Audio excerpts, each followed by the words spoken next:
Unos segundos. Mm, ok. Buenas noches a todos y bienvenidos a nuestro programa Diálogos que Transforman de parte del Encuentro Ciudadano con la Universidad UBAC Estado de México y el Centro Cultural de los Cruzados de Cristo Rey. Les agradecemos su presencia, como nuestras pláticas, que son el primer jueves del mes y el último jueves del mes. Les recordamos que pueden encontrar esta plática y todas las pasadas y las futuras en nuestras páginas de Facebook y en el canal de YouTube de Encuentro Ciudadano. También les pedimos si nos ayudan dándole like a nuestras publicaciones y a las páginas. Ahora le doy la palabra al maestro Jorge Lara para que nos presente a nuestra expositora del día de hoy.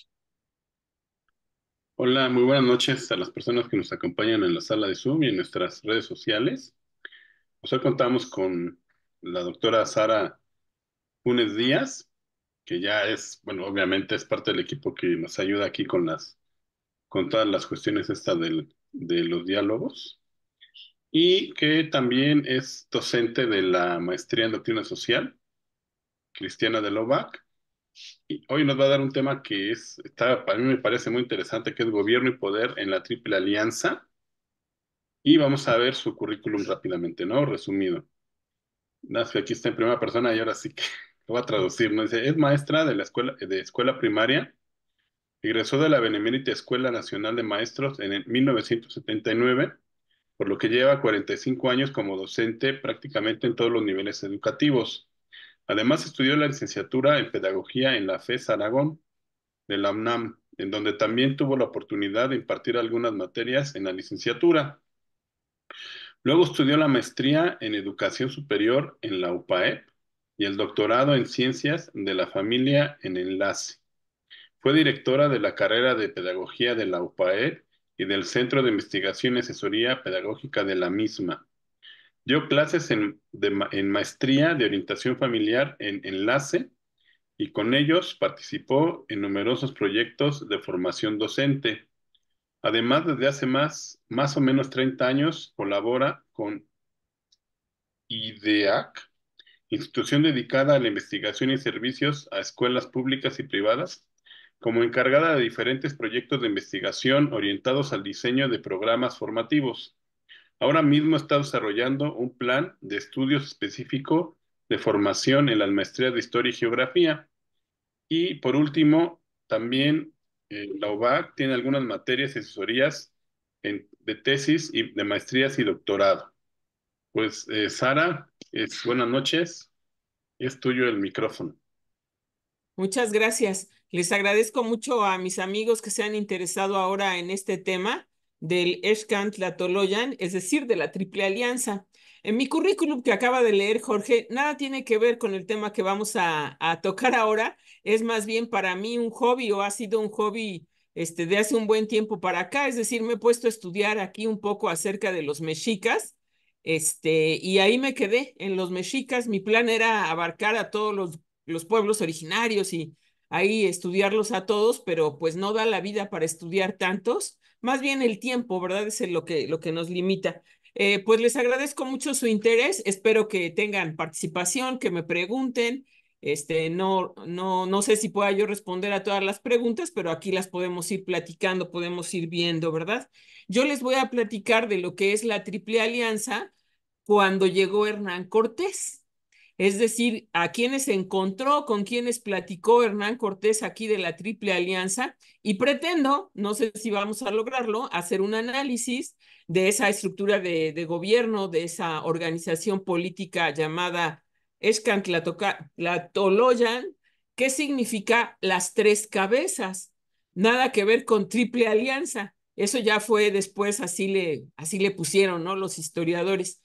Cada cabeza es un altépetl y cada altépetl tiene un rango, tiene un nivel, una jerarquía. Y vamos a hablar cómo estos tres altépetl, Texcoco, Tenochtitlan y Tacuba, eran los principales o los de mayor rango, los más altos.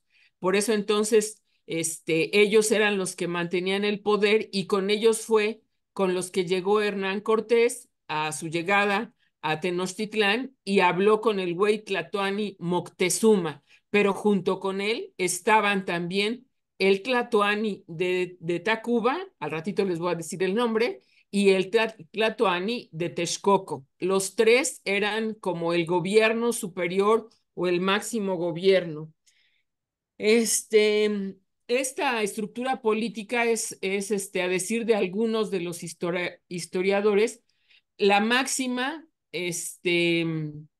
jerarquía o el máximo poder que existía en aquel momento. Ya ven que algunos hablan del imperio azteca, pues esa cosa ni existió, ni existe. Lo que existió desde el punto de vista de la historia, de los hechos, es la Triple Alianza. El imperio azteca después ya fueron deformando un poquito estos conceptos, etcétera, hasta hablar de ese imperio y le atribuyen a Moctezuma ser el gran emperador de todo lo que era este imperio. Pero las cosas pues son un poquito diferentes y vamos a tratar de ir explicando cada una de estas. Les quiero comentar también que más o menos voy a presentar unos antecedentes de este modelo político o de este modelo de organización política, que puede compararse con otros modelos, pero también lo más interesante son cómo hay similitud con otros modelos, cómo hay aspectos que se pueden ir comparando. Pero bueno, vamos más adelante. Otra de la primera cuestión que tengo pensada como antecedente es hablar de Mesoamérica. Mesoamérica es un área geográfica que se limita al norte por Aridoamérica y por Oasisamérica, y al sur por la América Central. Podríamos pensar que Mesoamérica llega más o menos a abarcar los territorios de Belice, de Guatemala y un poquito más al sur. Moctezuma llegó a tener poder hasta por allá, hasta por esos lugares. Mandó a sus ejércitos hasta allá buscando algunos productos, y no es que su gobierno haya llegado hasta allá o que el imperio mexica ocupara toda esta zona, no, de ninguna manera. Eso es solamente las incursiones que había era para someter a determinadas poblaciones y que estas poblaciones tuvieran que pagar tributos a la Triple Alianza. Entonces, Mesoamérica abarca toda esta área. Todos nosotros sabemos que Hernán Cortés pues llegó por la península de Yucatán y conoció allí a los mayas, supo de qué se trataba el asunto y continuó adentrándose en el territorio de lo que hoy es México. Llegó a Tabasco y ahí en Tabasco pues le ofrecen a un conjunto de doncellas, entre las cuales está Malinali, con quien se apoyó para la traducción. Ella hablaba náhuatl, hablaba su idioma también de su pueblo y hablaba maya. Entonces era una mujer que conocía pues estos idiomas y que tuvo esta facilidad y esta ventaja de ser traductora, de ser intérprete con Hernán Cortés, y con el apoyo también, se acordarán ustedes, de un español, de Jerónimo de Aguilar. De allí pasa Hernán Cortés a fundar la Villa Rica de la Veracruz con la noble finalidad de empezar a deshacerse del gobierno de la isla de Cuba, donde Velázquez, ya ven que lo tenía ahí un poco perseguido, ¿verdad? Por la iniciativa que tuvo de venirse para acá, por sus propios fueros y sin tomar en cuenta las indicaciones que por allá le habían dado. De allí del Golfo va a salir Hernán Cortés hacia Tenochtitlan, porque le han platicado todo lo que existe en Tenochtitlán, cómo está el asunto, cómo los tlatoani tienen sometidos a muchos pueblos, y entonces se va adentrando hacia el territorio central, en donde se va a encontrar, nosotros sabemos que con los tlaxcaltecas, pero no solo con ellos. También hizo alianzas con los totonacas, con los de Cholula, con los de Huejotzingo, incluso hasta con los de Texcoco. Hizo alianzas, y con los chalcas también hizo alianzas. Entonces avanzó el ejército de Hernán Cortés. Por ahí alguno de nosotros puede recordar cuántos hombres eran, creo que unos 400 hombres, pero se fue sumando a este ejército de Hernán Cortés, pues los pueblos indígenas por donde iba pasando y con quienes establecía alianzas. Dicho esto, esto es Mesoamérica. Hernán Cortés va a interesarse por llegar a la cuenca de México. Subrayamos, ¿verdad? Es la cuenca. Aquí no es un valle, es una cuenca, es decir, está formada por todos los lagos que se forman gracias a los ríos que vienen desde las montañas y se queda, dijéramos, todo ese torrente, ¿verdad? Se queda en los lagos de Xochimilco, Chalco, Texcoco, Zumpango y Xaltocán. Todo eso es lo que dijéramos, todo lo que está alrededor de estos lagos, todos estos pueblos que están alrededor de los lagos, es lo que vamos a revisar ahorita rápidamente y luego ya nos quedamos con los tres más importantes, que son los Huey Altepeme, que conforman lo que es este supragobierno, ¿no? O este gobierno. Al norte, bueno, ahí nos vamos a encontrar con los de Michoacán, con los purépechas, y de ahí hasta Sinaloa, por allá termina Mesoamérica y ya la frontera eh, de Oasis América y Aridoamérica. Esto es, dijéramos, desde el punto de vista geográfico, en donde se va a ubicar el encuentro de Hernán Cortés. Ahora, en esta otra lámina, que ya se me estaba pasando, puse el tiempo. Entonces, el tiempo que vamos a estudiar, todos nosotros recordamos cómo fue el poblamiento de América, las historias que nos han contado de cómo llegó el hombre a América y cómo se fueron distribuyendo en todo el territorio y cómo llegaron a Mesoamérica. Estamos hablando entonces de que diferentes grupos de personas venían caminando y se iban asentando en diferentes lugares. Ahí puse una línea del tiempo, más o menos. No puede ser exacto, es más o menos conforme los que están dedicados a la arqueología, a la historia, nos van presentando como los tiempos en donde se fue desarrollando.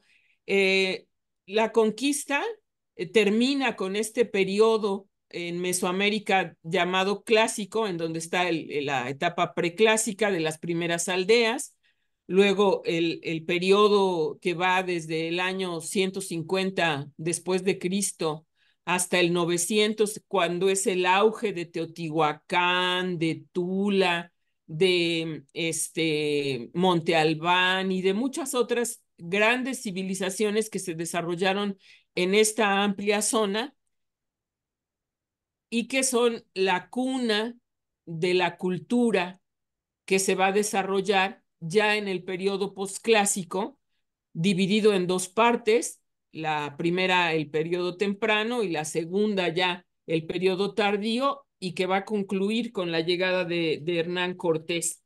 Si por ahí quieren preguntar cosas o agregar alguna situación, pues yo encantada de darles la palabra, nada más vayan levantando la mano para que Jorge les pueda abrir por ahí el micrófono.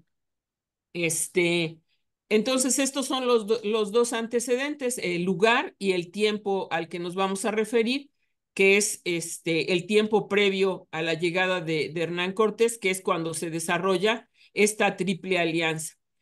Continuando con el tema del poblamiento del lugar, aquí en la Cuenca de México, vamos imaginándonos, perdón, cómo se van desarrollando los acontecimientos. Se dispersa la población de Teotihuacán, se dispersa la población de Tula, y ellos se consideran a sí mismos herederos de los dioses, portadores de una cultura muy refinada, de un lenguaje, el náhuatl, y ellos se consideran a sí mismos, estos pobladores que se dispersaron en la Cuenca de México, herederos de Quetzalcóatl.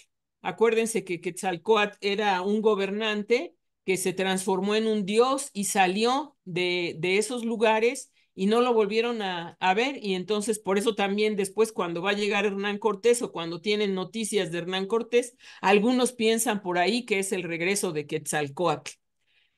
Bueno, estos grupos que se dispersan de estas grandes ciudades, imagínense Tula, imagínense Teotihuacán, el grado de desarrollo que tenían a la hora de la dispersión. Las causas de la dispersión no se conocen realmente, se habla de problemas internos, se habla de guerras, en fin, no se sabe exactamente por qué salieron de Tula. Pero estos habitantes que tienen una cultura, la llamada cultura tolteca, eh, se van a dispersar hacia diferentes lugares. Hoy en día, por ejemplo, han descubierto algunas cuestiones, objetos en la zona maya, en la zona del Golfo, que pertenecen a la cultura tolteca o a los teotihuacanos.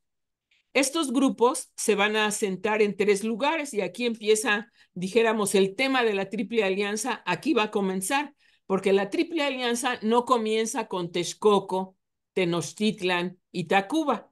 La Triple Alianza comienza aquí, en la dispersión de estos grupos y cómo se van asentando alrededor de los lagos. El grupo más importante son los que se van a ir a Culhuacán. Culhuacán está a la vuelta de Iztapalapa, a donde se hace el Via Crucis cada año ya en nuestros días.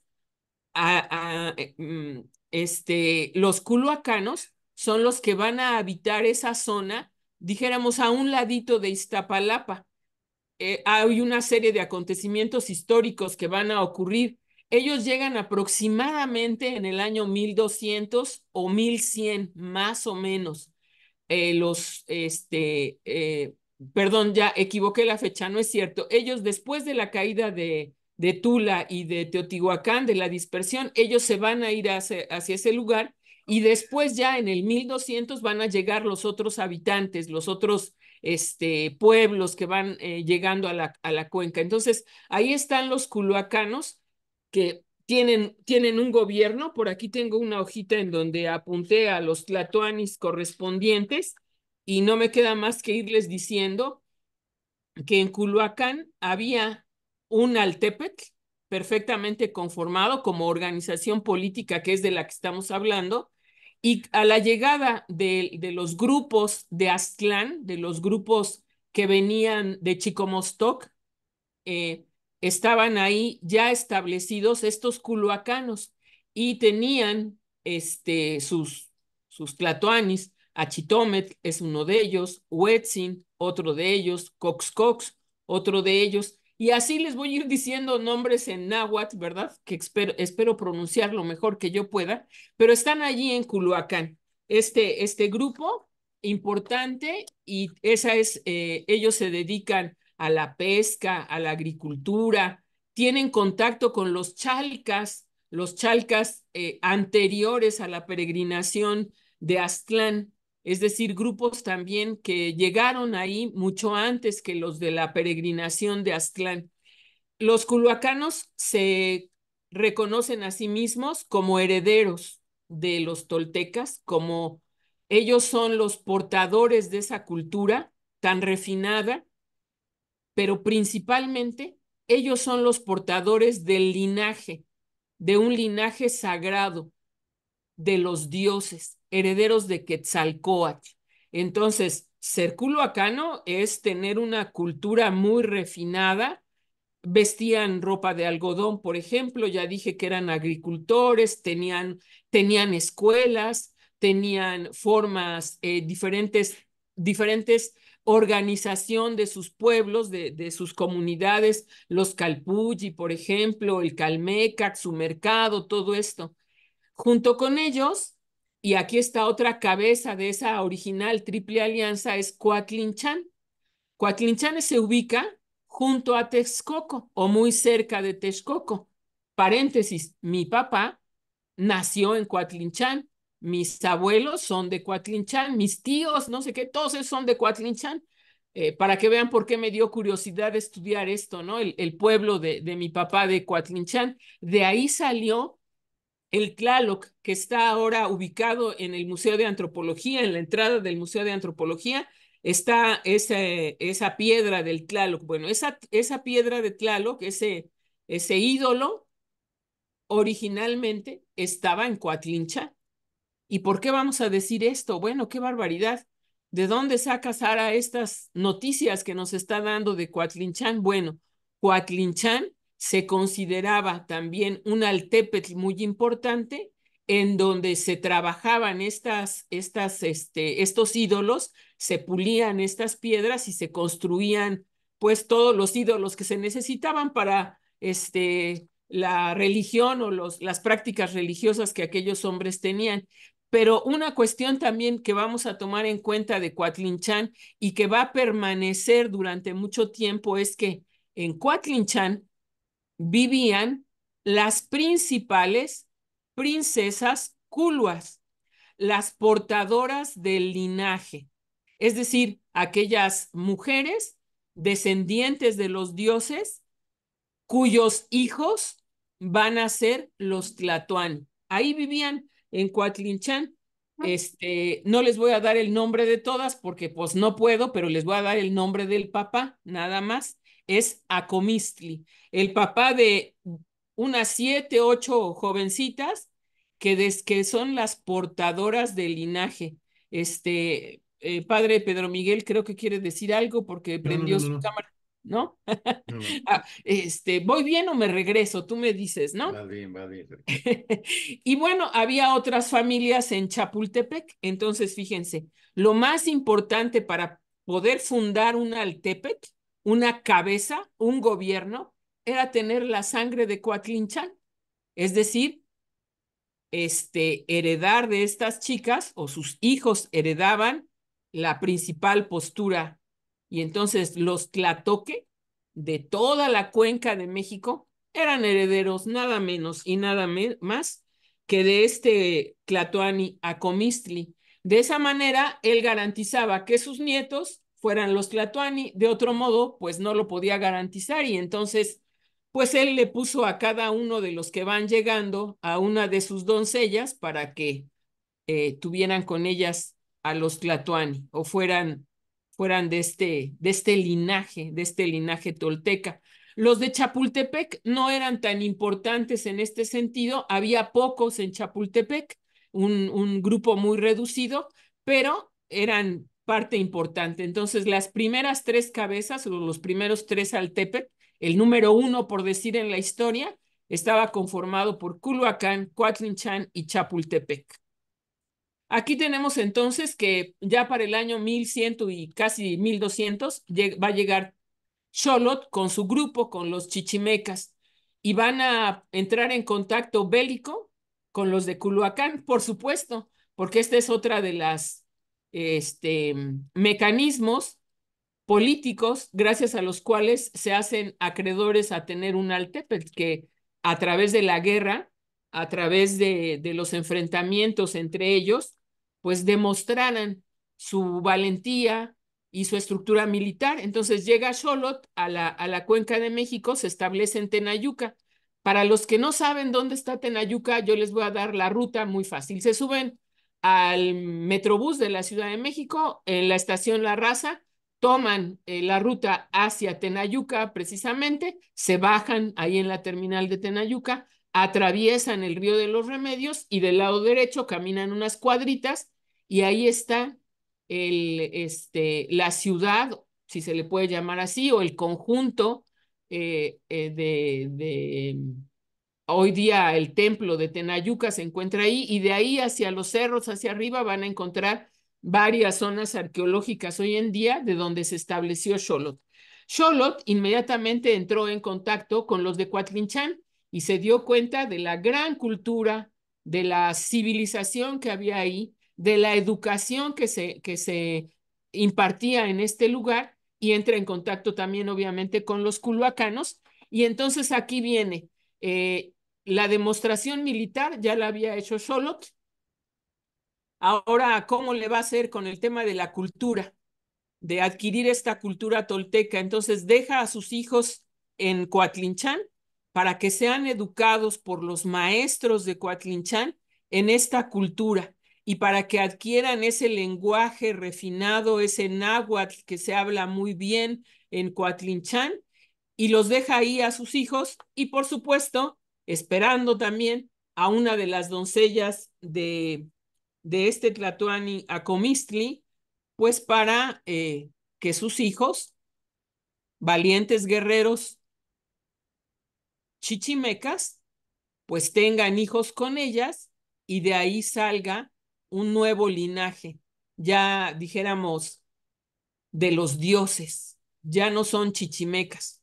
Una cuestión interesante es que los chichimecas se consideraban a sí mismos inferiores a los culuas, porque los culuas eran sedentarios, tenían una estructura social, hablaban un lenguaje, tenían educadores, y los chichimecas verdaderamente pues venían de nómadas, cazadores, no vestían como los culuas, sino que andaban con sus taparrabos, vivían en cuevas. Entonces los chichimecas, al observar a esta cultura que se ha desarrollado en Coatlinchan, pues quieren ellos también absorberla, y entonces Xolotl se pone listo y pone ahí a sus hijos, y ya al ratito pues ya tenemos entre los chichimecas también esta sangre de los dioses, este linaje.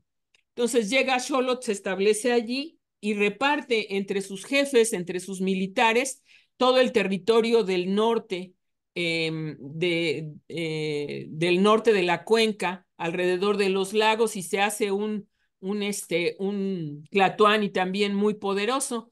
Pero después de él van a llegar todos los que ya nosotros conocemos desde la primaria, cuando nuestras maestras nos enseñaban la tira de la peregrinación y las tribus nahuatlacas, ¿no? Y entonces nos platicaron aquellas maestras que nosotros recordamos con gran cariño de las escuelas a donde asistíamos nosotros, nos platicaron que venían los chalcas, pero aquí hay un problema, resulta que en Chalco sí había habitantes y entonces llegaron los chalcas. Ahora sí, Pedro Miguel quiere hablar. No, estaba nomás contando las tribus, A las tribus, ok, la primera, los las tribus chalcas. nahuatlacas. Los chalcas y los xochimilcas, que van a habitar alrededor del lago de Chalco y alrededor del lago de Xochimilco. Aquí se establece también otro poder o otro grupo poderoso, otro estado, si se le puede llamar así, es decir, otra alianza. Se forma la Gran Confederación Chalca, que abarca, fíjense bien, alrededor del lago de Chalco, hacia los volcanes, hacia el Iztaccíhuatl y hacia el Popocatépetl, todos los pueblos que están, dijéramos, dispersos en esa zona, los de Tlalmanalco, que son también ahorita una entidad muy principal, muy importante, para esto de la llegada de Hernán Cortés, pero no solamente esa pequeña zona, por decir pequeña, pero pues ya se ve que es una gran extensión, y van a llegar sus dominios de los chalcas, de la Gran Confederación Chalca, van a abarcar hasta Huastepec. Todos recordamos el balneario de Huastepec, ¿verdad? Lo tenemos presente. A Totonilco, Yautepec, Tlalmanalco, todos esos pueblos pertenecen a la Gran Confederación Chalca. Esta pertenencia a la Gran Confederación, es decir, el Tlatoani Chalca los dominaba y le tenían que pagar tributo en diferentes productos, pero también en personas para el sacrificio, ¿verdad? Porque ya ven que tenían sus dioses y entonces había que hacer los sacrificios a los dioses. Todo este territorio es el territorio de la Gran Confederación Chalca, que conoce Hernán Cortés y que tiene Hernán Cortés contacto con ellos. Los chalcas y los xochimilcas, en primer lugar, dijéramos como las cabezas de la Gran Confederación, convienen con Hernán Cortés, pues después de algunas batallas, porque siempre hay que demostrar quién es el guerrero más valiente, y pues iba ganando Hernán Cortés por alguna razón, ya se le habían unido los tlaxcaltecas, los de Cholula, los de Huecotzingo, etcétera. Ya venía un ejército muy importante, se enfrentan a los chalcas, y los chalcas deciden unirse a Hernán Cortés para la toma de Tenochtitlán, y ahí en Tlalmanalco organizan pues todo el paso de Hernán Cortés para que pueda llegar a Tenochtitlán y se pueda librar de una emboscada que le tenía Cuitláhuac puesta en Iztapalapa. Entonces Hernán Cortés va a entrar por ese lado para poder llegar al centro al islote, ¿no? de Tenochtitlán. Bueno, Pero eso, dijéramos, ya me salté muchísimos años. Estábamos en 1200 y ya estamos en 1519. Espérenme tantito, me regreso. Llegaron los tepanecas y en la cuenta entonces serían los terceros en llegar. Los tepanecas y los acoluas parece ser que van a llegar más o menos por la misma temporada, pero estos tepanecas y acoluas se van a presentar con Xolotl. Se van a presentar en el sentido de van a tener guerra contra Xolotl, contra las huestes de Xolotl, porque había que demostrar poderío militar. Imagínense ustedes, demostrar poderío militar no era nada más nos vamos a echar un partidito y ya, sino que tenemos un ejército, tenemos una estructura militar, tenemos lo que se requiere para una batalla, armas, por supuesto, del tipo que usaban ellos, sus chimali también, por supuesto, sus escudos, sus pieles con las que se vestían para la guerra y se enfrentan a Xolotl, les va bien, quedan bien con Xolotl porque son guerreros muy valientes y entonces Xolotl define, bueno, estos guerreros valientes que acaban de llegar, les vamos a dar a los tepanecas con a Colnahuatzin a la cabeza, les vamos a dar a Azcapotzalco y a mi hijita, una de mis principales princesas. Y entonces Xolotl ya también agarra la onda esta de la sangre real, la sangre azul, y entonces entrega a una de sus hijas con Acolnahuatzin para que los sucesores de Acolnahuatzin sean herederos de su sangre real de Xolotl. Esto va a traer unos problemas un poco más adelante por el linaje y es una cuestión, dijéramos, importante en la conformación de este gran Altepetl que se está conformando en Tenayuca y en Azcapotzalco. Quedan los tepanecas en Azcapotzalco. El heredero de Acolnahuatzin es Tezosomoc. Tezosomoc es un sanguinario tlatoani muy conocido en Azcapotzalco, un soberano, repito, sanguinario, muy poderoso, que va a dominar, fíjense, Tezosomoc va a poder dominar desde Tepotzotlán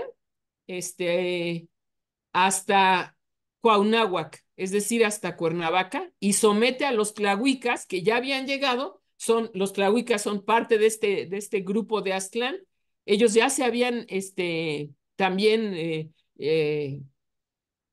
ubicado allá en Cuernavaca, en Cuauhnáhuac. Entonces, Tezosomoc va a dominar desde la zona tlahuica, frontera con la Confederación Chalca, hasta Tepotzotlán. Esos eran los dominios nada más de este Altepetl de Azcapotzalco tan importante. Imaginarán ustedes que entonces ya la estructura de la Triple Alianza ya cambió, ya no eran los culuas, ya no eran los culuas de Coatlinchán, ya eran los de Tenayuca de Xolotl más los tepanecas de Azcapotzalco, pero también están los acoluas que van a llegar a Coatlinchán y Texcoco. Los acoluas, déjenme ver por aquí el nombre del tlatoani porque comprenderán que es difícil para mí acordarme de todos estos. Este es, ay Dios, ¿a dónde lo tengo? El de los acoluas. Tezontecómatl es el jefe de los acoluas y va a llegar a esta zona de Coatlinchán y Texcoco. Xolotl le va a permitir quedarse allí también porque ha demostrado su valor militar, su estrategia militar, su valentía. Por ahí en algún lugar leí que cuando uno de estos tlatoani que tenía que demostrar su valentía como buen guerrero, pues nada más tenía que traer a 12 sujetos para el sacrificio y con eso ya estaba, ya le ponían palomita, sí es un buen guerrero. Claro, a todos se los iban a comer, les iban a sacar el corazón y todo lo que ya sabemos acerca de los sacrificios humanos, pero 12 era la cuota mínima que había que pagar para ser considerado posible gobernante.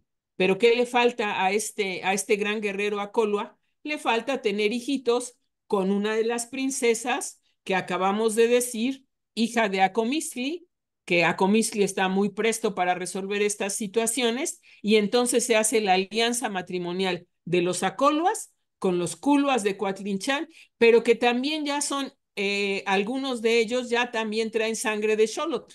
Ya Xolotl también ya dejó ahí a 2, 3 de sus hijos, y entonces esta zona de Texcoco es ahora una zona que tiene como 3 fuentes originales o 3 orígenes, ¿no? Los chichimecas de Cholot, los culuas de los toltecas y los acoluas que acaban de llegar. Y entonces se empieza a conformar ya otra alianza, otras 3 cabezas: Azcapotzalco, Texcoco y Culhuacán todavía queda. Ahorita ya hablamos de los tlahuicas que se van a ir a Cuauhnáhuac, los tlaxcaltecas se van a Tlaxcala, y ahorita me voy a regresar, voy a rápido Tlaxcala y me regreso a México. Se van los tlaxcaltecas a Tlaxcala, donde los conocemos, y ahí también se va a conformar un gran poder. Este gran poder es el de los tlaxcaltecas, que son 4 altépets los que conforman Tlaxcala, que encabeza Xicoténcatl. Y Xicoténcatl, a la hora de la llegada de Hernán Cortés, pues también le va a dar a Hernán Cortés y a sus soldados unas princesas. Entre ellas, una joven, una de ellas muy joven, se la va a entregar a Pedro de Alvarado. Y entonces ya Pedro de Alvarado con ella va a fundar su familia, y se va a ir con ella hasta el sur, hasta por Guatemala. Por allá va a parar Pedro de Alvarado con esta princesa tlaxcalteca. Ya tiene pues ahí, ya se lleva Pedro de Alvarado la sangre real hasta por allá, ¿no? La sangre de los toltecas, los herederos de los dioses. Dicho esto, ahí hay otra confederación, ahí hay otra alianza. Esta es cuádruple, o sea, no son 3 cabezas, son 4, y quedan ahí en Tlaxcala, y todos ya sabemos que los tlaxcaltecas se unen también a Hernán Cortés, hacen estas alianzas matrimoniales, y ya llegan al último los mexicas. Al último, bueno, casi al último, porque llegaron primero que los tlaxcaltecas. Los tlaxcaltecas ya no encontraron sitio alrededor de los lagos. Llegan los mexicas, tampoco van a encontrar sitio en la cuenca de México, y esto se convierte en un problema para los mexicas. Por ahí, si me dicen cómo vamos del tiempo, para ver si ya me voy apurando a la triple alianza que conoció Hernán Cortés. Llegan los mexicas entonces y piden a Tezosomoc la posibilidad de un terrenito aquí cerca del lago. Vea, venimos llegando. Acuérdense que el líder de los mexicas era Tenoch, y tenían 2, 3 más, venían juntos, mexicas tenoscas y mexicas tlatelolcas, venían juntos. Le piden un terrenito, y ese terrenito es muy importante a la hora de la triple alianza. Sí, Jorge, dime. Llevas 40 minutos. Ok, espero apurarme entonces ahorita, gracias. No, Entonces, le piden un terrenito a Tezosomoc para poderse ubicar, pero yo ya les platiqué que Tezosomoc era un sujeto bastante sanguinario, bastante malévolo, y no les da nada. No les doy nada a ustedes, háganse bolas. Si quieren pueden vivir ahí en una orilla de Chapultepec, pero se me van pronto. Si quieren les damos una orillita aquí en Azcapotzalco, un pueblo que va a permanecer después, que le llaman Mexicapan. Les da ahí un terrenito y se me van pronto. Algunos de los mexicas quedan allí en ese pequeño lugar cerca de Azcapotzalco, y los corre también, y los manda después de eso a un lodazal en Culhuacán. Recordamos, Culhuacán, donde estaba aquel linaje culua de sangre real, herederos de los dioses. Bueno, allí junto a Culhuacán, prácticamente en el agua, les da a Xolotl la posibilidad de quedarse a vivir allí. Pero ¿para qué los va a ocupar Xolotl? Perdón, no es cierto, Tezosomoc. ¿Para qué los va a ocupar allí? Los va a ocupar como sus mercenarios, para pelear contra los chalcas y los xochimilcas que se le están rebelando, porque Tezosomoc quiere no solo el territorio que ya les dije hace rato, quiere también el territorio chalca, quiere también el territorio xochimilca, y quiere también el Acoloacán, en donde están otros herederos de Xolotl. Entonces pone ahí a los mexicas a pelearse contra los chalcas y los xochimilcas, y ahí van a demostrar su valor como guerreros. Si lo demuestran los mexicas ahí, puede que les demos unas tierritas un poquito mejor que el lodazal en donde los estaba ubicando. Seguramente ustedes y yo ya estamos revueltos con las fechas, qué pasó primero, qué pasó después. No se preocupen, todo va en orden. Me voy a regresar con los acoluas. Tezosomoc no solamente quería el sur, también quería del otro lado del lago, del lado de Texcoco y de Coatlinchan, y emprende la guerra Tezosomoc contra Iztlizóchitl, papá de Netzahualcóyotl, gran Tlatoani también de las tres cabezas. Entonces emprende la guerra contra los acoluas, mata a Iztlizóchitl y entonces Tezosomoc domina ya poniente y oriente de los lagos. Ya nada más le falta el sur, pero para eso puso a los mexicas ahí que se pelearan a ver si es cierto que son tan buenos guerreros y a ver si es cierto que pueden sobrevivir ahí en el lodazal en el que les dio a vivir, mientras él domina todo el Acoloacán, porque así se llamaba en esos tiempos, toda la región de los Acoluas, que incluye Teotihuacán, Otzumba, Calpulalpan, todo hasta la frontera con Tlaxcala, toda esa zona y hacia el centro y el sur, ocupa hasta Iztapaluca, Ayotla, todo eso, la frontera con Chalco. Todo eso ya lo domina Tezosomoc, ya nada más le falta dominar, someter a la gran confederación Chalca.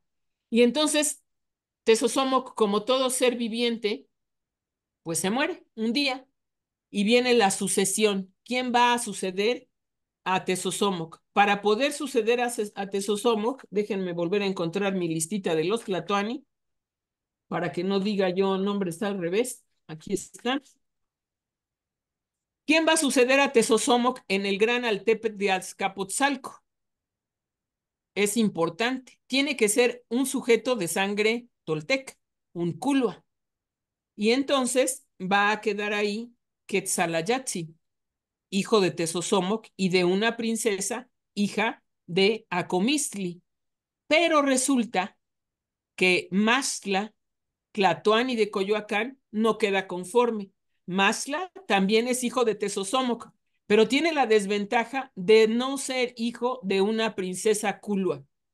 Pero se enoja, Mastla, y entonces entra en conflicto con su hermano que les dije que se llamaba Quetzalayantzin y lo mata, para quedar él entonces como gran Tlatoani tepaneca. Se ubica entonces en Azcapotzalco y tiene el dominio igual sobre los acoluas, y entonces los mexicas, junto con los acoluas, ya gobernados, o más bien no gobernados por Netzahualcóyotl, sino que el pobre Iztlizóchitl muere, lo asesina a Tezosomoc, pero queda su hijo, que es Netzahualcóyotl, escondido, se va a esconder a diferentes lugares, etcétera, anda vagando por allí, se encuentra con los mexicas y entonces pues establece ahí un convenio con los mexicas, oye, ayúdenme contra Mastla porque quiero recuperar lo que es mío, y entonces aquí surge también la importancia del linaje, porque las hijas de los tlatoanis, los hijos de los tlatoanis son los nietos de Acomistli. Netzahualcóyotl es nieto de Acomistli. Los mexicas, y entonces aquí nos regresamos a los mexicas para entender por qué los mexicas son culuas. Resulta que los mexicas, en los combates que tienen en Culhuacán, y cuando están viviendo en aquel lodazal y habiendo ya demostrado su valor como guerreros, el Tlatoani de Culhuacán les concede unas doncellas. Yo más bien digo que los guerreros mexicas estuvieron coqueteando un rato con aquellas muchachas y tuvieron hijos con ellas. Pero como entraron en conflicto con los culhuacanos, en guerra contra los culhuacanos dejan Culhuacán y se van.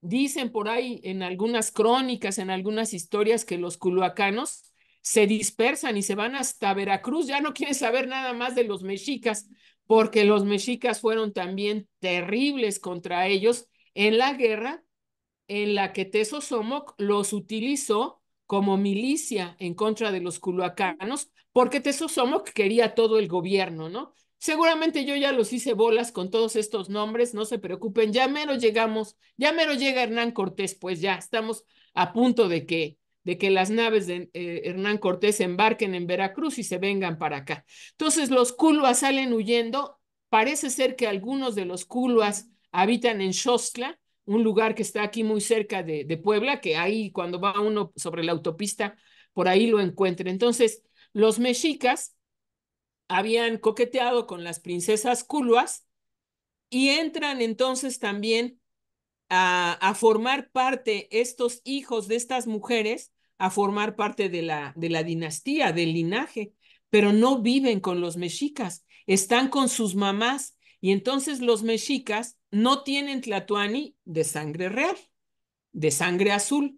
Y entonces se van a Culhuacán a buscar a estas doncellas, ya no las encuentran, ya no estaban allí, pero por ahí alguien les avisa que uno de sus guerreros, de los guerreros mexicas, por aquí debo tener el nombre,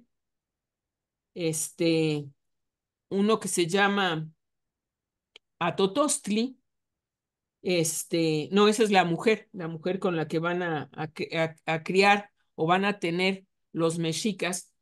Entonces buscan a esa mujer con la que los guerreros mexicas habían entrado en relación y un hijo de Atotostli es precisamente Acamapistli, primer tlatoani mexica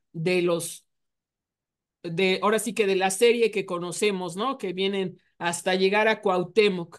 Entonces, Acamapistli es hijo de una mujer culua, de sangre azul, heredera de esa cultura, y de un gran guerrero mexica. Y entonces, Netzahualcóyotl va a entrar en contacto con ellos, con los mexicas, y como estos mexicas son sus primos, los tlatoanis, porque son los hijos de su tía, entonces entra en contacto con ellos y les dice, oigan, ayúdenme aquí contra los tepanecas. Acuérdense que los tepanecas ni sangre azul tienen, no son herederos de los culuas y nada más vinieron aquí a Coloacán a destronar a Iztaccíhuatl y a gobernar y a quedarse con todos los tributos, etcétera, etcétera. Y pues ya nos han fastidiado demasiado y entonces ya vamos ahora los acoluas de Netzahualcóyotl junto con los mexicas de Itzcoatl, ya también ya pasó a mejor vida a Camapistli, ya ahora el tlatoani es Itzcoatl, vámonos contra los tepanecas, y se viene la guerra entre, entre estas dos cabezas, el Acoloacán con cabeza en Texcoco y los tepanecas con cabeza en Azcapotzalco, se les unen los mexicas que ya tienen sangre real y que ya están habitando en Tenochtitlán, nada más que en Tenochtitlán se dividen en dos los mexicas, los de Tlatelolco, les había dicho hace un momento, y los de Tenochtitlán. Bueno, ya la emprenden contra los tepanecas y les ganan. Le ganan a Mastla y a los hijos de Mastla. Ya desaparecen a los tepanecas del mapa político. Los tepanecas tienen que, ahora sí que salen huyendo también de Azcapotzalco. Los mexicas son los encargados de destruir todo el Altepetl, es decir, el templo, el mercado, las casas reales, las escuelas, todo lo que ya habían construido los tepanecas en Azcapotzalco, los mexicas lo destruyen todo, no dejan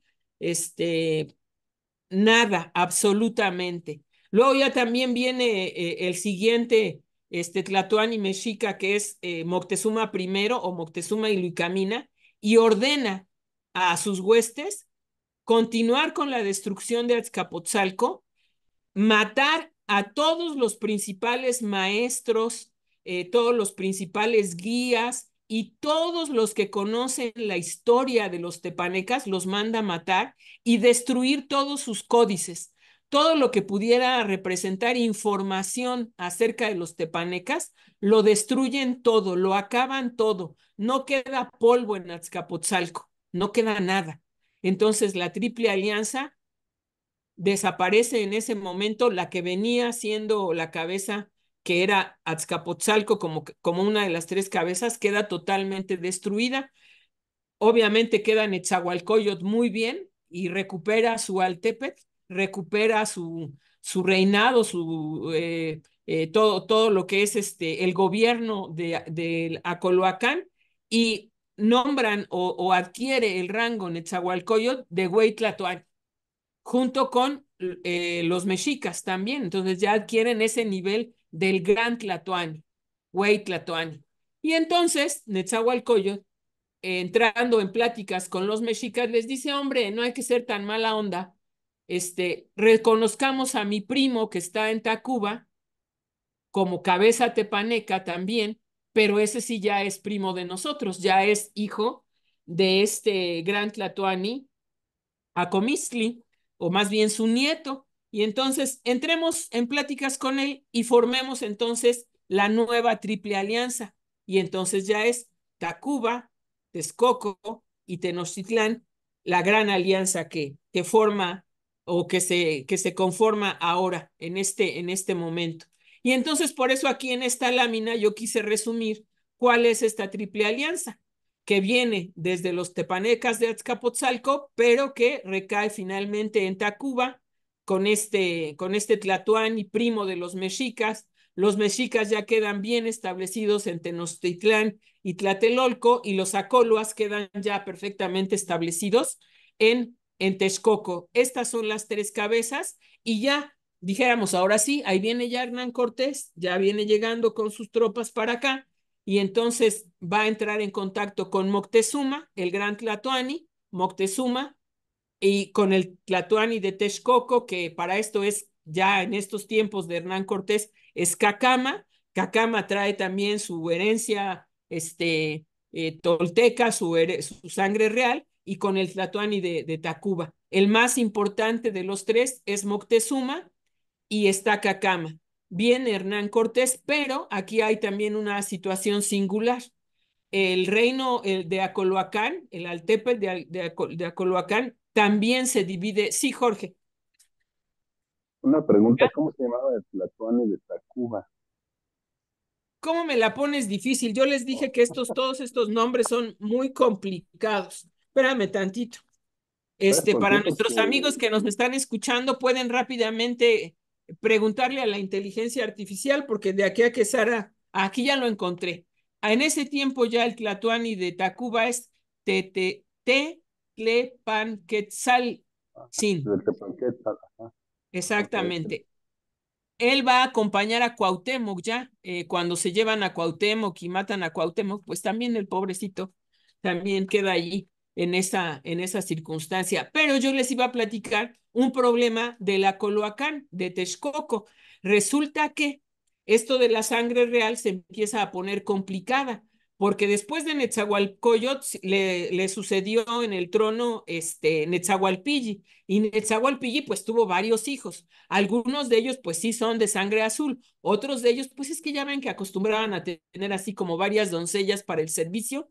Y entonces Cacama está ahí en Texcoco, pero otro de los hijos de Netzahualpilli está molesto por la situación, porque no le toca a él Texcoco, le toca Teotihuacán. No Teotihuacán, aquel de las pirámides, sino esta población que se hizo después, Altepetl posterior le toca a Iztlizóchitl. Entonces está un poco molesto Iztlizóchitl, porque le dan a su hermano Cacama Texcoco, cuando él alega que le tocaba a él, algo más o menos parecido a lo que le tocó a Maxtla.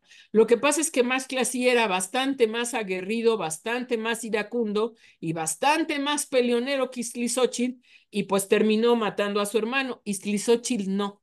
Iztlizóchitl entra en contacto con Hernán Cortés para hablarle mal de Cacama, que le quitó el Acoloacán, y entonces Hernán Cortés hace alianzas con Iztlizóchitl, y por supuesto le promete que le va a tocar, pues en esta redistribución que se haga de los reinos, pues que por supuesto le va a tocar a Iztlizóchitl si le ayuda en contra de los mexicas de Tenochtitlán.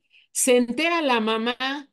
Y entonces, imagínense, aquí en el tema de la mamá es un asunto muy importante, que me voy a regresar en la historia otra vez. ¿Cómo se le hace para tener linaje culhuatolteca? Pues con una doncella culhuatolteca. Es el único mecanismo biológicamente comprobado de que así se adquiere la sangre real. Entonces, resulta que cuando los mexicas andaban buscando a los herederos culuas, porque los guerreros mexicas habían coqueteado acá en Culhuacán, van a encontrar allí a su primer tlatoani, pero su primer tlatoani es todavía muy jovencito, es un niño prácticamente. Pero entonces aquí la mamá, Iliancuel, dice, momento, yo voy a gobernar primero y cuando mi hijito ya esté en edad de gobernar, él me va a suceder en el trono. Entonces, Iliancuel también debe ser considerada tlatoani de los mexicas, porque llegó a gobernar. Pero no es el único caso. Después vienen otros casos. Viene otra mujer que se llama Atotostli, mamá de alguno de los tlatoanis mexicas, más bien de 3 tlatoanis mexicas, y dijo, momento, mis hijitos están muy pequeños todavía, y entonces voy a gobernar yo, y ya cuando mis hijitos crezcan, a los 3 les va a tocar ser tlatoani de los mexicas, como ocurre. Aquí también hay un problema con los de Azcapotzalco, con los tepanecas de Azcapotzalco, porque también van a pelear el trono de los mexicas, pero no lo logran y entonces se les concede el de los tlatelolcas. Y entonces aquí hay un problema para Cuauhtémoc. Cuauhtémoc no tiene sangre real culua. Cuauhtémoc tiene sangre real de los tepanecas y se acuerdan que los tepanecas se pelearon contra los mexicas. Entonces, ¿cómo es posible que a la muerte de Cuitláhuac hayan tenido que aceptar a Cuauhtémoc como gran tlatoani? Se sabe o se dice, se rumora por ahí en los pasillos de el Palacio de Atzayacatl que Cuauhtémoc mató a los hijos de Moctezuma, porque si los hijos de Moctezuma sobreviven, él no hubiera sido nombrado tlatoani de los mexicas, porque traía sangre tepaneca. Y eso era suficiente para no considerarlo en la sucesión. Después de Moctezuma, pues viene Cuitláhuac, que no deja tampoco sucesores porque muere con este problema de la viruela, y entonces tampoco deja hijos, porque además, si es que hubiera hijos de Cuitláhuac, no son de sangre real, como tampoco lo son los hijos de Moctezuma. O sea, Moctezuma no alcanza a procrear con sangre real, aunque parece ser que sí, porque una de las hijas de Moctezuma, bautizada con el nombre de Isabel, le concede a Hernán Cortés una encomienda y es perfectamente reconocida como una mujer de linaje. Hay otra mujer también por ahí. En total se cuentan 3 o 4 mujeres, que son las mamás de los tlatoanis, tienen su nombre en náhuatl.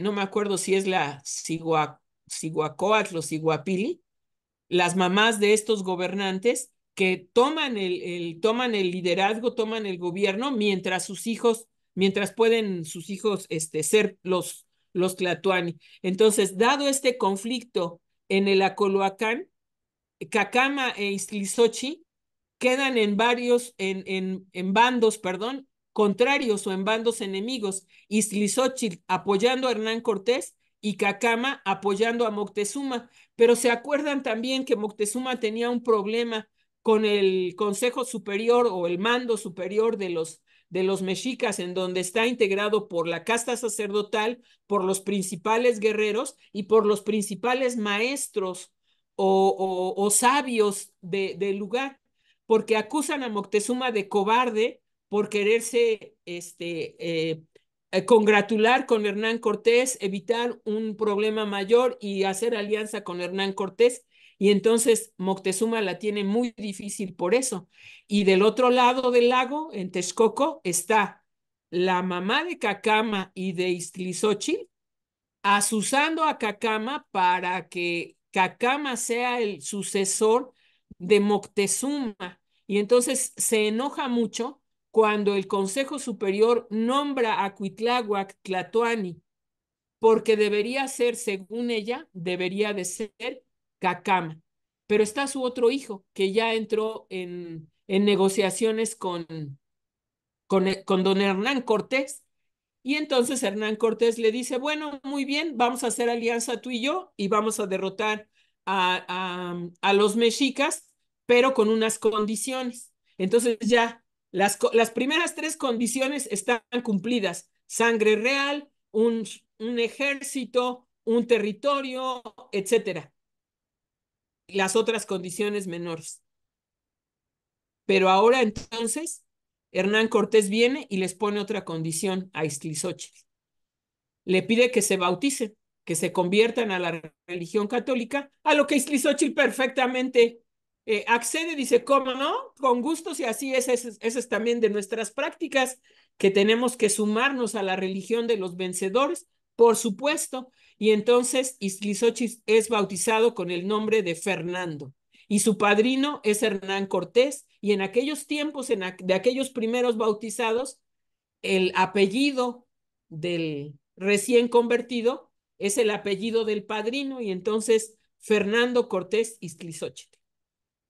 Nuevo Tlatoani unido a Hernán Cortés, pero Hernán Cortés le pide poco más, ¿no? De un poco más, o sea, que se vea que de veras vas a estar del lado de nosotros. Y entonces Ixtlilxóchitl convence a su mamá, cuyo nombre en náhuatl, ese sí no lo apunté aquí en mi hojita, pero es bautizada también, y entonces el nombre que le dan a esta mujer es María, y se reconoce en los textos que va uno leyendo como la primer bautizada o la primer mujer bautizada que se suma se bautiza y entonces se convierte a la religión católica, y ya todos contentos, empieza el sitio de Tenochtitlán, y para lograr vencer a los mexicas que están muy bien ahí en Tenochtitlán y en Tlatelolco, entra el ejército de Hernán Cortés por 3 o 4 puntos alrededor del lago. Ya les dije que entraron por Tlalmanalco, entran por Texcoco, entran por Tenayuca y el Tepeyac, y entran por Tacuba. ¿Gracias a qué? Pues ya desde tiempo atrás habían firmado también con los de Tacuba. Sí, licenciado Castellanos, vienen sus aportaciones. No, una pregunta. Acabas Ay, de espero que no decir, esté difícil. no, es que acabas de decir que la primer bautizada se dio en estas circunstancias. Así la ponen en los historiadores, pero seguramente no es No, pero exactamente la primera. a ver, hasta donde yo sé, precisamente las doncellas entregadas junto con Malinalci o Marina, que Cortés se las entrega a sus capitanes y él se queda con una, para que lo que van a hacer de cohabitar con ellas no sea con paganas, las bautizan. Sí. Y son bautizadas todas estas damas. Así es, también las de Tlaxcala, también Bueno, las princesas tlaxcaltecas son bautizadas, o sea, es parte de la negociación de Hernán Cortés, pero a ella se le reconoce como la primera de esta triple alianza, o sea, de la triple. Ok, ajá, ok, sí. como que la van a enumerar distinto, ¿no? O sea, van a hacer una enumeración distinta. A ella y a las hijas de Moctezuma, que también son muy importantes, Isabel y Leonor, que se supone que alguna de ellas es hija de Hernán Cortés. Quién sabe, yo no vi, yo no estaba, pero son de las primeras, ¿no? Y entonces esta María es la primer bautizada de este lado de acá, de los Acólogas. Gracias por su participación. Gracias. Muy bien, yo hasta aquí le voy a parar porque creo que ya se me acabaron los 10 minutos, aunque obviamente nos hace falta estudiar un poquito cómo estaba organizado el Altepet. El Altepet estaba organizado, miren, para que vean que sí hice todo el árbol genealógico, ahí está, ahí lo tengo, pero me voy a saltar. Estaba organizado el gobierno, tenía su Tlatoani, su Cihuacóatl, es decir, sus gobernantes, sus guerreros, los principales guerreros, la casta sacerdotal, los sabios, la gente estaba organizada en los calpulli, tenían instituciones educativas, tenían instituciones, ¿cómo se llama? Comerciales, el gran mercado de Tlatelolco, por ejemplo, el gran mercado de San Juan, que sobrevive hasta nuestros días. Algún día, si quieren, les platico la historia del mercado de San Juan. Claro, que en aquellos tiempos no se llamaba así, pero no se preocupen. Ya después también bautizaron al mercado de San Juan, que se encuentra ahí a la vuelta de la XW. Allí había un mercado mexica, también muy importante, tanto como el de Tlatelolco. Tenían sus escuelas, el Calmecac, tenían sus palacios, las casas reales, los lugares en donde tenía que entregarse el tributo, todo el movimiento de las canoas para salir y entrar con los productos de los pueblos tributarios, etcétera. En fin, esa ya sería una segunda, tercera, cuarta parte de esta historia, que aquí termina, ¿no? Con la llegada de Hernán Cortés, termina la Triple Alianza, pero Hernán Cortés quiso que Cuauhtémoc tomara el gobierno de los indios y lo nombra primer emperador de la República de Indios con sede en Tlatelolco, cosa que a los mexicas tampoco les va a caer nada bien, pero bueno, así fue. Nombra a Iztlizóchitl también gobernante de la República de Indios de la zona desde Teotihuacán hasta Texcoco, y así va reconociendo a estos personajes, a estos tlatoanis, les va dando también un lugar en la nueva estructura gubernamental. De allí, de este grupo de mexicas tlatelolcas, se van sucediendo en el gobierno diferentes hijos de estos principales tlatelolcas, y mexicas, se van sucediendo en el gobierno de la República de Indios por una temporada, y de allí, de este grupo, sale Antonio Valeriano, escritor del Nican Mopohua, o al que se le reconoce la autoría del Nican Mopohua. Antonio Valeriano escuchó la narración de las apariciones de la Virgen de Guadalupe, y habiendo sido alumno de Bernardino de Sahagún, escribe en náhuatl el Nican Mopohua. Muchas gracias. Este es el fin final. Y bueno, quedo aquí a sus órdenes por si alguien tiene alguna duda. No me pregunten nombres de tlatoanis porque están re difíciles. Los que quieran conocer más nombres de tlatoanis importantes, aquí están en este árbol genealógico que está distribuido. Los verdes son tepanecas, los amarillos son mexicas, otro tonito de verde son mexicas, tlatelolcas combinados con tepanecas. Del otro lado tengo la sangre azul, la de los culuas, y también la de los descendientes de Xolotl, en un anaranjadito por ahí que ya no se distingue. Pero bueno, muchas gracias a todos, y pues espero sus participaciones y espero que les haya gustado este gran enredo que les acabo de platicar, y en la mente saquemos como las primeras cuestiones del análisis, ¿no? Semejanzas y diferencias para obtener sangre real, religión como una parte importante para formar parte de un gobierno, de una triple alianza, mando militar bien estructurado, etcétera. Tienen la palabra. Yo voy a dejar de compartir. Adelante, padre, por favor, llévate la mano para Miguel. Sí, nada más era, bueno, esa era que muy bien, me gustó la plática. Em, yo creo que es muy interesante ver todo este antecedente, ¿no? Que es parte también de nuestra historia, y ver cómo la cosa es mucho más compleja de la que a veces se plantea en la historia, digamos, oficial así, o que se enseñan a mandar. Pues llegaron los españoles y le ganaron a los aztecas y ya estuvo, ¿no? Y no, la cosa es mucho más compleja, y mm, creo que vale la pena pues considerarlo, ¿no? Interesante además, ¿no? Ver todos los movimientos que hacían, la cuestión, su mentalidad sobre esta cuestión del linaje. Muy bien, me parece sumamente interesante e ilustrativo para comprender mejor lo que va a venir después, ¿no?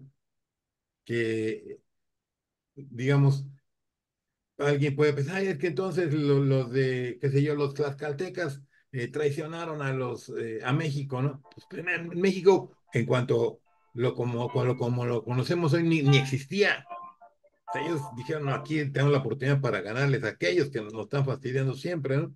O sea, hay muchas más complejidades en todo, ¿no? Y vale la pena, pues, enterarse.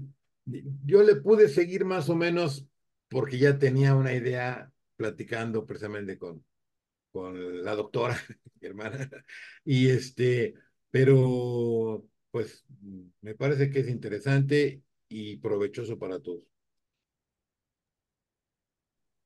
Digo, a mí me parece, a veces va uno a la escuela y no le interesa la historia, ¿no? Y cuando la ve uno así, te viene a la memoria, por ejemplo, ahorita que están tan de moda Juego de Tronos, ¿no?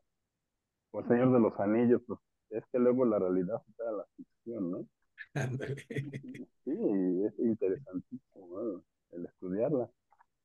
Tengo aquí una Acércate al pregunta. micrófono, como que no sé yo. Ah, ya.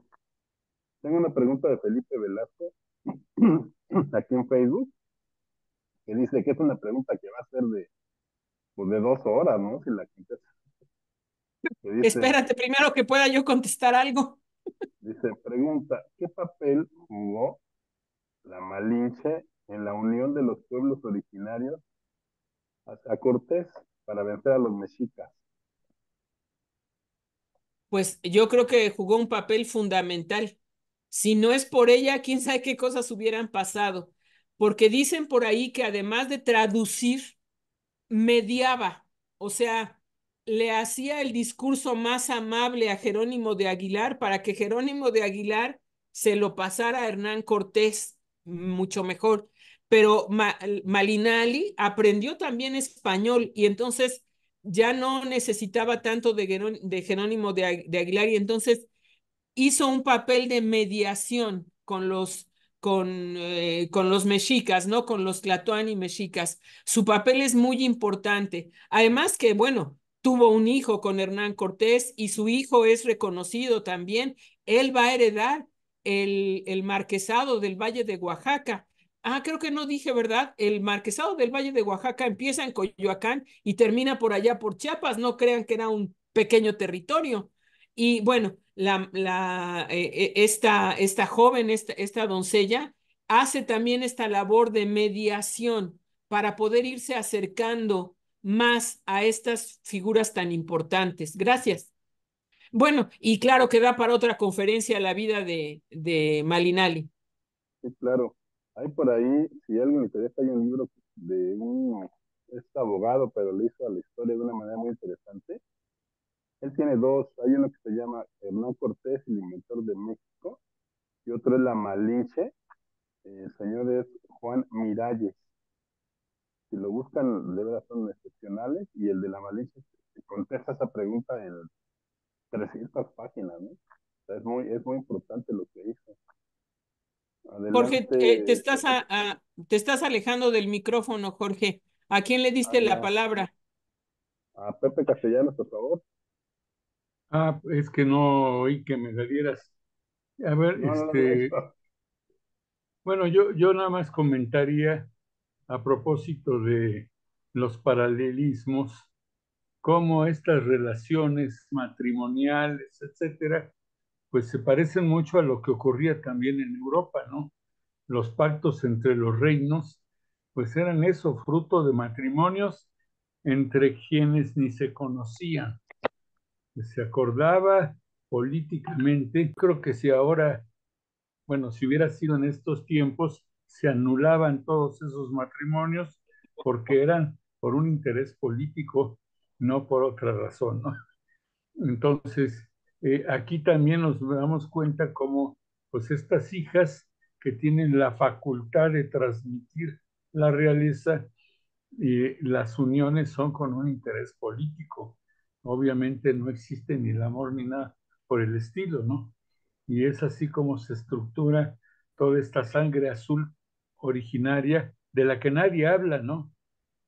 Bueno, no, normalmente como dices, cuando nosotros nos enseñaron la conquista, pues sí, sí sabemos que hubo alianzas de Cortés con los pueblos dominados o tributarios de Moctezuma, luego de Cuauhtémoc, pero no se explican todas estas relaciones de parentesco, de rivalidades por esas mismas razones, etcétera. Pues muy interesante, Sara. Pues sí, y no solamente dijéramos estas alianzas entre desconocidos, sino también entre primos hermanos. Sí, también. Y dijéramos, si revisamos la situación, por ejemplo, de la corona de Castilla y de Aragón, ahí encuentra uno algunas cuestiones que también tendrían que haberse anulado. Y acá también, porque Cuauhtémoc viene siendo primo hermano de su tío. ¿Cómo? Ah, pues si es que su tío es el hermano de... Y entonces ahí se hace también. Y en esta cuestión de que mencionó usted apenas, no quisiera dejar de aprovechar la oportunidad. Pedro de Alvarado se queda con una de con la hija de Xicoténcatl, y acabo de leer apenas esa vida de esta muchachita, enamorada ciegamente de Pedro de Alvarado, y Pedro de Alvarado de ella. La cuida verdaderamente en todo el trayecto de la conquista de México. Ella se vino, ella estuvo en las guerras en la caída de Tenochtitlán, en el tema de la noche triste, todo eso. Ella estuvo cuidando de Pedro de Alvarado, y Pedro de Alvarado la trataba con tal cariño, con tal amor, con tal afecto. La tenía como lo que era, como una princesa. Tuvo una hija con ella, pero ya cuando estaban en Chiapas. Pero se habla de esta situación, de esta jovencita enamorada de Pedro de Alvarado, y Pedro de Alvarado dando la vida por ella. Bueno, nada más hay que recordar que Pedro de Alvarado también tenía otras dos esposas que había dejado por allá, un poco en el olvido, pero ya era su tercer matrimonio, ¿no? Pero Pedro de Alvarado amaba a esta chica. Creo que su nombre es Luisa Xicoténcatl. Los que tienen ahí a la mano la inteligencia artificial rápidamente pueden consultar el nombre de esta doncella. Pero a propósito de esa doncella, en la película última que se hizo sobre la conquista de Hernán Cortés, aparece que Pedro de Alvarado, junto con ella, pretendían conspirar contra Cortés y que Pedro la violentaba, etcétera, etcétera, ¿no? Bueno, era película, ¿no? Sí, exactamente. Lo que yo acabo de leer y escuchar acerca de ella, era este gran amor que se profesaban, dicho por investigadores de la UNAM, que ya es bastante que decir, ¿no? Sí, Bueno, Jorge, ¿quién sigue? últimamente ya los historiadores son más serios. Claro que Sí, la SEP no les hace caso, no, mantiene no, el no. mito. Se quedaron un poco en el tiempo anterior. No sé si tenga levantada la mano Jorge o Rafa, alguien. Ah, Rafa, Rafa. adelante, por favor. Sí, ¿qué Ay, tal? Buenas noches. hola. Sí, nada más, para ubicarse tal vez un poquito en el tema, porque yo sí me perdí un poco. La primer alianza, no sé si era triple también, no me acuerdo, más o menos sobre qué año es, y la triple alianza que se forma previo a la llegada de Cortés, más o menos en qué año, para ubicar tantito un poco el espacio temporal, porque se pierde uno mucho. Sí, era lo que yo les decía, nos vamos a hacer líos porque además yo voy para atrás y para adelante. La primera, que es Culhuacán, Coatlinchán y Tenayuca, podría llamarse la primera, pero ya estaban antes los culhuacanos. Es después de la caída de Teotihuacán y de Tula y todo esto, ellos se van y llega Xolotl por ahí del 1100. Entonces estamos hablando como de un tiempo del 900 al 1100 después de nuestra era, después de Cristo, pues, ¿no? Esa es como la primera. Luego ya se suceden los siguientes gobiernos hasta llegar al momento de Hernán Cortés, que es Moctezuma, este, ¿cómo se llama? Izlizóchitl y Tacuba, el Tlatoani de Tacuba, ya estamos hablando de 1500, ¿no? De alrededor de 1500, porque en la primera, segunda década del 1500 es cuando va a llegar Hernán Cortés. Por cierto, estamos ahorita recientemente, ayer antier se conmemoró la caída de Tenochtitlán, 13 de agosto. Entonces, esta alianza comienza con el reinado de Moctezuma. Tengo por ahí una lámina con los años, entonces ahorita que me den tantito chance, la veo y ya doy el dato exacto, Rafa. Muy bien. Hay una preguntita también en el Zoom, Jorge, no sé si la quieras ver. Yo una No, yo no la preguntita. veo. Yo creo que te la mandaron a ti. Yo no la veo. Dice, ¿cuáles son las aportaciones a nuestra cultura, nueva cultura mexicana, toda esta historia de los pueblos nativos?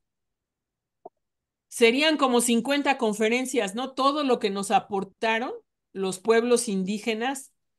Piénsenle, por ejemplo, en la alimentación, piénsenle en las escuelas, en el gobierno, en estas diferentes formas de gobierno. O sea, sería pues una respuesta muy amplia a lo que pudiéramos decir de la aportación de los pueblos indígenas. El maíz, por ejemplo, tan importante, el algodón tan importante, todo lo que se exporta de México hacia Nueva España en aquellos tiempos. No, bueno, o sea, la organización escolar, por ejemplo, nada más para tomar un ejemplo.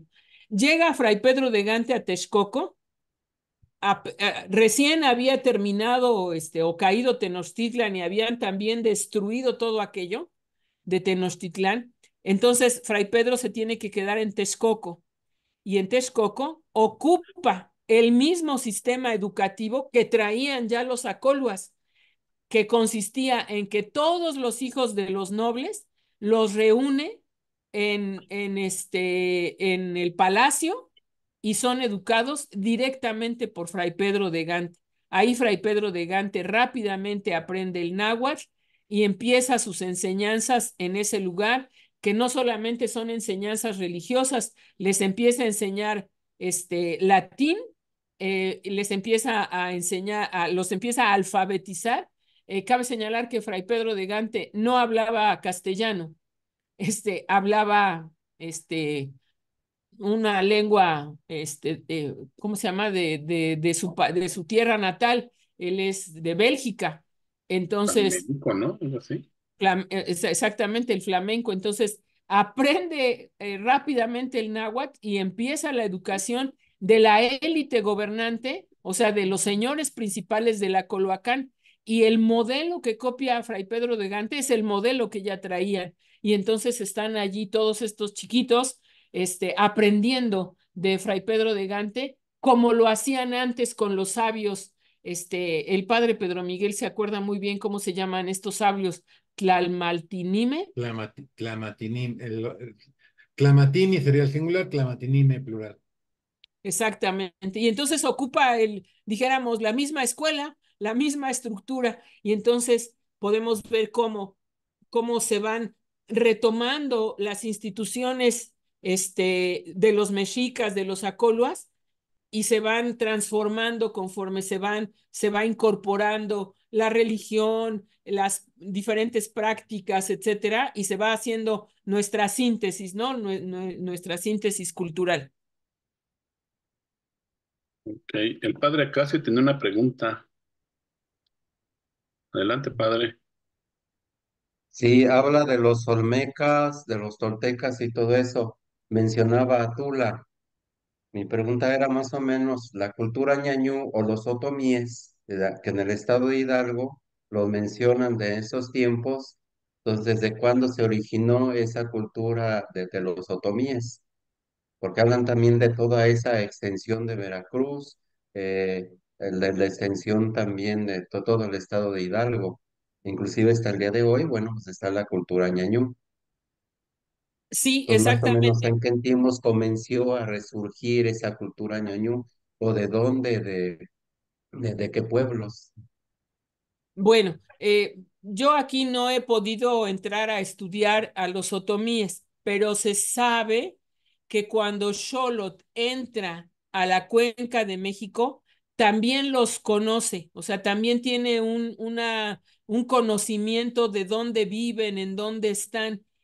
Y de hecho algunos de sus guerreros son enviados a estas zonas a tener conocimiento, a ver de qué se trata toda esta gran cultura que también se va a desarrollar. Yo no he entrado a estudiar a los otomíes. Dijéramos que me quedaría corta en la respuesta, pero sé que Xolotl entró en contacto con ellos por ese lado. También están del otro lado del Estado de México, los Matlalcincas, por ejemplo, ¿no? Que también van a estar ahí y que ellos van a ser dominados por los tepanecas. Igual los otomíes también van a ser dominados por los tepanecas, y pues habría que dedicarse un rato a estudiar también estas culturas tan interesantes y además que sobreviven hasta nuestros días, sus artesanías, por ejemplo, ¿no? Pueblos con una riqueza también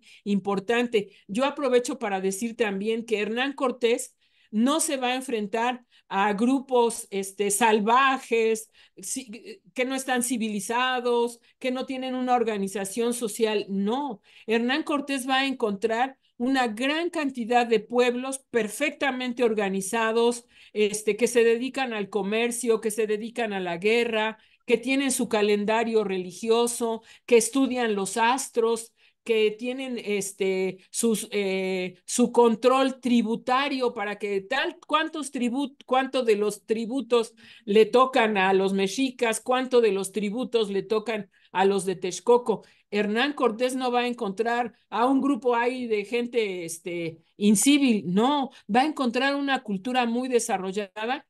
Imagínense nada más entrar por la península de Yucatán y encontrar todo lo que han hecho los mayas de astrología, de su lenguaje, de sus símbolos, de sus signos que ellos van tejiendo y haciendo sus historias. O sea, Hernán Cortés va a encontrar una cultura muy desarrollada también. Y esto vale para cualquiera de los pueblos, que están ubicados en Mesoamérica, ¿no?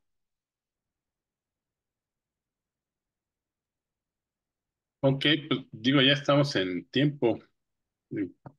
Yo creo que sería una plática larguísima, ¿no? Yo creo que estaría bien hacer, pues sí, a lo mejor hacer otra más. Por ejemplo, tenemos la idea, ¿no? De Nezahualcóyotl, del rey poeta y un mundo pacífico ahí, pero pues se ve que era canijillo, ¿no? Que tenía movía los hilos políticos y también es bien interesante todo eso, ¿no? Como es lo que nos dice la historia oficial y lo que realmente es, ¿no? No sé cómo o sea, haya sido guerrero, una cosa de ese tipo, ¿no? Bueno, Netzahualcóyotl cumplía con todas las características para Tlatoani. Claro que era un guerrero, de los más valientes, que tenía, dijéramos, ya en su momento, cuando recupera el Altepetl de Texcoco, por supuesto que le va a dar eh, un nivel, dijéramos, militar, a su pueblo impresionante, porque va a lograr combatir junto con los mexicas, y él se lleva la cabeza primero, o sea, él lleva la primer cabeza. Es también un tlatoani muy sangriento, pero también, ahora sí que muy inteligente, muy capaz. Le resolvió a los mexicas el problema de las inundaciones. Las inundaciones no son una preocupación actual, ¿no? De ya se inundó Churubusco, ya se llenó de agua el viaducto. No, hombre, desde aquel entonces Netzahualcóyotl le resolvió eso. Un gran ingeniero. Yo no pienso que él fuera personalmente, pero sí tenía un gran equipo de sabios que le resolvían todos estos problemas. Estamos hablando ya para Netzahualcóyotl, más adelante en el tiempo. Yo busqué la hojita en donde tengo aquí las fechas, pero la verdad es que está incompleta, y lo único que puedo decir es lo mismo que dije hace rato, que ya estamos en 1400 y algo, avanzados esta centuria para la llegada de Hernán Cortés, esta compleja organización dentro del territorio de la Cuenca de México y alrededor todas las poblaciones que llegaron a someter. Por ahí si le ponen los mapas de los tepanecas, los mapas de los acoluas, bueno, es una gran cantidad de pueblos. Parece ser que más de 360 poblaciones alrededor del lago. Y esto de los otomíes, bueno, también hay que estudiarlo, y a los matlalcincas, y etcétera, ¿no? A todos los pueblos de alrededor. Muchas gracias, padrecito Acacio, por su participación. Digo, pues yo creo que no queda más que programar otra reunión, ¿no? Y platicar, a ver, plantear, a ver, porque está muy, muy interesante. Y ya haremos una serie, ¿no? A transmitir ahí. Bueno, invitar a otros que estudien a Que- los mayas, otros que estudien a los totonacas, a los huastecos, en fin, ¿no? Todos estos grupos humanos que hay por allí, distribuidos en Mesoamérica son muy importantes. Los mixtecos o los zapotecos también, un desarrollo cultural aparte, ¿no? Ok, pues bueno, no queda. ¿Tú podrías decirnos tú el agradecimiento que querías? Porque la realidad es que tú eres la que se lo sabe, ¿no? Sí, gracias, Jorge, por permitirme. Ahora sí que me va a tocar otro ratito el micrófono. Me gustaría ser breve, pero quiero agradecer con todo el corazón a todos los que nos ayudan en la obra de los Cruzados de Cristo Rey de beneficio social. En estos días me llamó una de nuestras amigas, que vive por allá por satélite, Jimenita Velasco, para decirme que nos había conseguido un donativo maravilloso, gracias al cual hemos podido distribuir pues esta ayuda que ellos nos dieron, que desde el punto de vista material se puede contabilizar en que nos dieron, no quiero hacer la cuenta, pero nos dieron mucho jamón, jamón y jamón, y entonces hemos podido entregar a la casa a la casa hogar que está en Texcoco, precisamente, ¿verdad? En la zona de la Coloacán, a la casa hogar en donde hay aproximadamente unos 80 niños, una muy buena dotación de jamón, mucho jamón, 12 piezas de jamón, y cada pieza de jamón son como 10 kilos más o menos, ¿no? Entonces sí, yo estoy muy agradecida con Jimena por este donativo. Aparte, entregamos también piezas de jamón a otras cuatro casas de asistencia, una de ancianos, una de jóvenes con adicciones, otra de niñas también, por ahí en San Pedro de los Pinos, otra casa aquí en San Vicente Chicoloapan, también zona de la Coloacán, en donde tienen personas con parálisis cerebral en un lado, y del otro lado tienen niños también.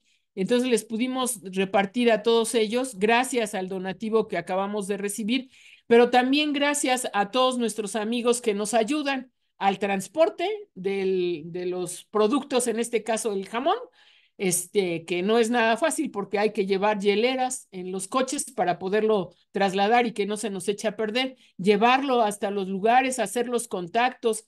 Está por ahí también, pues, la gran ayuda que Pati Trejo nos da para poder hacer toda esta operación, y que el matrimonio de Héctor y Alicia López de aquí de Nesa también se ponen eh, las pilas y nos ayudan en esta obra de los Cruzados de Cristo Rey. De verdad, mi agradecimiento con todo el corazón a ellos, y sirve de motivación también para todos los demás, para que nos echen una manita. Ahorita estamos colectando artículos escolares para los útiles. Ya ven que ahorita les piden las plumas, los lápices, los cuadernos, el PRIT, las gomas. Entonces, en cada casa estos días es un relajo, porque hay que hacer un gasto y organizar la mochila de los niños, forrar los cuadernos, etcétera. Imagínense en la casa hogar con 80 niños. Hay que hacerles sus mochilitas para que lleven sus lápices, sus colores, sus gomas, sus cuadernos. Entonces, todo lo que tengan por allí que podamos donar, plumas, cuadernos, etcétera, pues que nos puedan regalar lo que sea su voluntad, y nosotros lo trasladamos hacia la casa hogar allá en Texcoco, que se llama Juan 23 y San Martín de Porres, con las religiosas a las que estamos apoyando. Les agradeceríamos también muchísimo que nos pudieran apoyar con útiles escolares para estas comunidades. Vamos a atender la casa de Texcoco y la casa de San Pedro de los Pinos con útiles escolares. Queremos llevarlos ya pronto, antes de que empiece septiembre, es decir, antes de que las maestras empiecen a revisar las mochilas de los niños, que ya estén bien sus paquetes. Ya nos ofrecieron libros por ahí, Karina, que está aquí en la sala, también ya nos ofreció libros, entonces todo eso lo vamos a llevar lo más pronto posible, antes de que empiece septiembre. Ok, muchas gracias. Y nada más comentar que todavía estamos a tiempo de inscribirnos en la maestría en Doctrina Social Cristiana de la UBAC. Ahí la doctora Sara da 4 materias, así las da así de entretenidas como la plática. Por si alguien tiene dudas, pues inscríbase, o sea, de veras está muy interesante la maestría. Tiene una, un equipo docente muy preparado, casi todos están muy preparados, pero bueno, ahí falta uno, ¿no? Y También está aquí en la sala la maestra Pati Caballero y el padre Pedro Miguel, ellos así son docentes, y tú también, Jorge. es el que falla, ¿no? Pero bueno. Y también tenemos, pues hay becas, digo, de por sí, en relación a la calidad de la maestría y de los docentes está baratísimo y aún así pueden aspirar a una beca. Entonces no dejen de intentarlo. Digo, yo creo que hay que hacerlo, hay que pues tratar, ¿no? De prepararse cada día más. Y tienen hasta el 19, ¿no? Así es, padre. Hasta el 19 de agosto, ¿no? Para inscribirse. Ok, sí, porque no se le escucha, pero sí Sí, ya creo me que sí. imagino. Ok, pues si no hay nada más, hasta aquí terminamos. El registro estaba cerrado, No, supuestamente pero hasta para el los nuevos, 13 de padre, agosto. ¿Mm? para los nuevos, o sea, nuevos ingresos. Para los nuevos. Ustedes ya están inscritos, que nada más hay que reinscribirse, ¿no? Pero Sí, pero nuevos estaba ingresos. cerrado el registro, algo así, hasta el 13. Ujú. Sí, ok, digo, pero para los nuevos ingresos tienen hasta el 19 de agosto para que pues lo piensen y se activen, ¿no? Pues sería todo. Buenas noches. Cualquier dificultad nos llaman y resolvemos las dificultades que haya para registrarse o para la plataforma de los que van a tercer semestre. A sus órdenes estamos. Ok, pues ya lo oyeron. Buenas noches y nos estamos viendo primero Dios en unas 2 semanas aproximadamente, ¿no? Hasta luego. Buenas noches, gracias. Muy bien, Sara. Buenas noches a todos.